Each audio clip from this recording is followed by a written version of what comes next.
ഇന്നൊരു അടിപൊളി പൊരിച്ച പത്തിരി ഉണ്ടാക്കിയാലോ? അതിനുവേണ്ടി 1 കപ്പ് അരിപ്പൊടി എടുക്കുക, 1 കപ്പ് മൈദപ്പൊടി ചേർക്കുക, നന്നായിട്ട് മിക്സ് ചെയ്തിട്ടെടുക്കുക.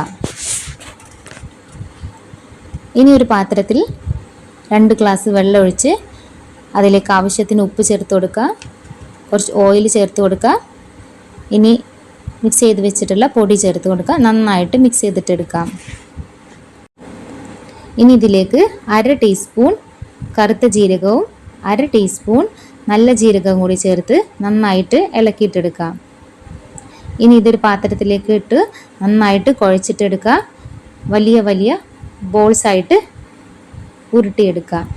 ഇതിൽ നിന്നൊരു ബോൾ എടുത്തിട്ട് നന്നായിട്ട് പരത്തി 1 സെൻറ്റിമീറ്റർ കനത്തിൽ വട്ടത്തിൽ ഗ്ലാസ് വെച്ചിട്ട് മുറിച്ചിട്ടെടുക്കാം.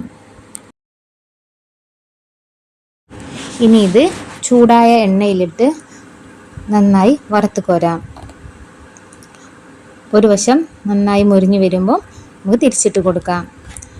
ഇത് സ്നാക്സ് ആയിട്ട് കഴിക്കാനും അടിപൊളിയാണ്. അതുപോലെ ബീഫ് കറിയുടെ കൂടെയും ചിക്കൻ കറിയുടെ കൂടെയൊക്കെ നല്ലൊരു അടിപൊളി കോമ്പിനേഷനാണ്. ഇതിൻ്റെ ഉൾഭാഗം നല്ല സോഫ്റ്റും പുറം ഭാഗം നല്ല ക്രിസ്പി ആയിട്ടാണ് ഇരിക്കുന്നത്. എല്ലാവരും ഒന്ന് ട്രൈ ചെയ്ത് നോക്കൂ.